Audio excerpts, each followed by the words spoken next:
Bapak Ibu, saudara-saudara yang kekasih dalam nama Tuhan Yesus Kristus, selamat pagi. Marilah kita memulai aktivitas kita pada hari ini dengan mendengar firman Tuhan. Kita berdoa. Puji syukur kehadirat-Mu Tuhan, karena kasih setia-Mu. Tuhan menyertai kami melewati malam yang gelap hingga pagi hari yang cerah ini. Sebentar kami akan memulai aktivitas kami. Kami hendak mendengar firman-Mu yang menjadi penuntun bagi kami dalam menjalani kehidupan kami sehari-hari.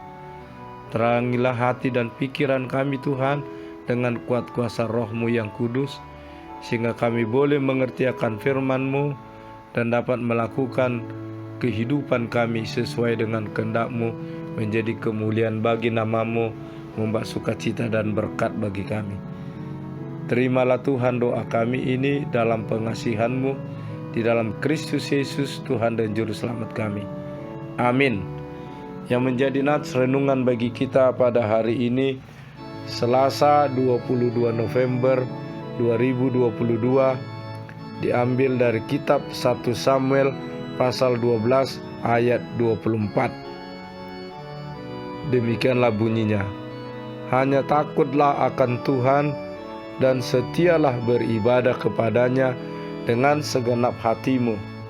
Sebab ketahuilah betapa besarnya hal-hal yang dilakukannya di antara kamu. Kita harus merenungkan hal ini. Allah sangat membenci kejahatan. Kejahatan identik dengan ketidakadilan. Yang kuat menindas yang lemah. Penguasa dunia, raja-raja dunia, petinggi-petinggi pada masa itu, mereka seringkali didapati berlaku tidak adil. Allah lah yang seharusnya yang memimpin, membimbing, mendidik hidup kita manusia ini, bukan diri kita sendiri. Karena keberdosaan yang ada di dalam diri kita sering membuat kita dalam menjalani kehidupan ini tidaklah sesuai dengan kehendak Tuhan, tapi sering kehendak kita, sehingga kita jatuh kepada jalan yang sesat. Kita jatuh kepada perlakuan keinginan-keinginan duniawi yang bisa menyesatkan kita, sehingga kita melakukan hal-hal yang tidak berkenan kepada Tuhan, bahkan bisa jatuh kepada tindakan kejahatan dan ketidakadilan.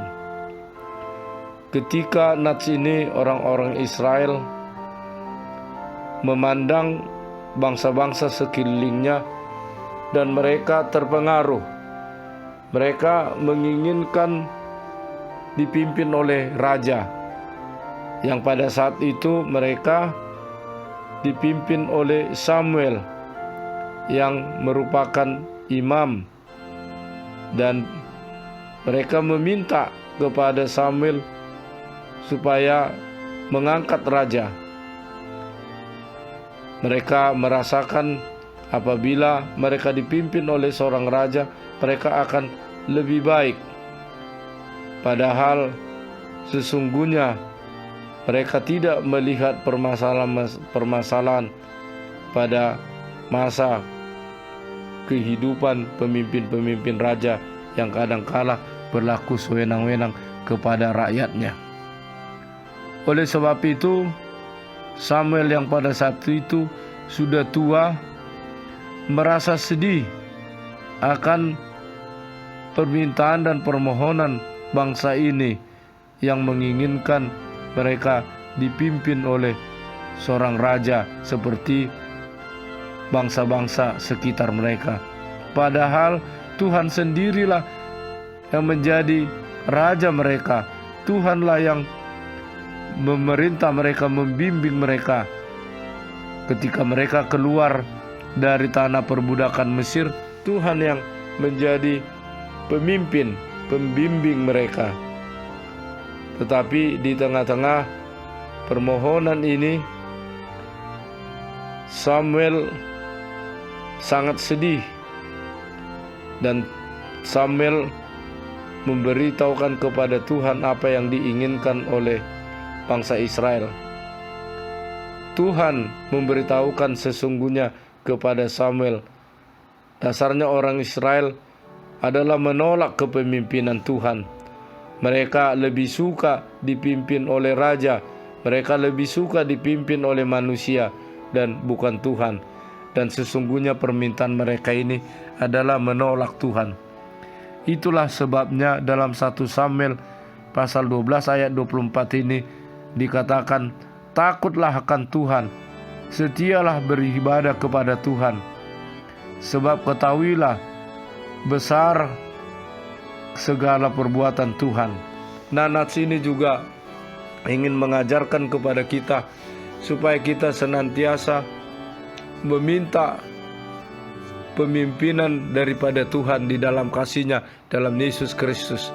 Janganlah menjadi diri kita sendiri yang kita andalkan, dan janganlah kita berpikir diri kita yang bisa melakukan apa yang terbaik, tapi sesungguhnya kita dapat melakukan kebaikan adalah atas pimpinan, bimbingan, dan kuasa anugerah daripada Tuhan di dalam kasih-Nya dalam Yesus Kristus dan kuat kuasa Roh-Nya yang kudus.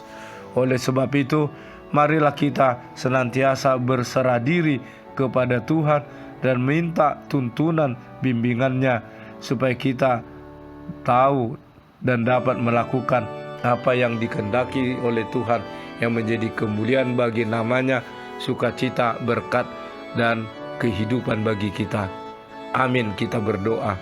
Ya Tuhan Allah yang Maha Pengasih, kuasa Roh-Mu yang kudus, kuasa pengasihan-Mu lah yang memimpin hati dan pikiran kami, agar kami senantiasa boleh berjalan melakukan kehidupan kami sesuai dengan kehendak-Mu.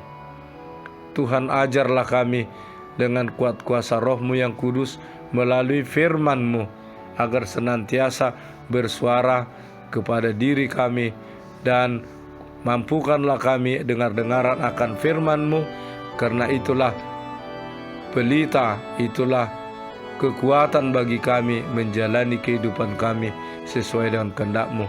Kami menyerahkan seluruh aktivitas kehidupan kami pada masa ini, hari ini. Tuhanlah menuntun kami. Ampuni segala dosa dan kesalahan kami Tuhan, agar kami senantiasa layak di hadapan-Mu. Terimalah Tuhan doa kami ini di dalam pengasihan-Mu. Anugerah Tuhan kita Yesus Kristus, pengasihan Allah Bapa, persekutuan Roh Kudus, kiranya senantiasa menyertai kamu sekalian.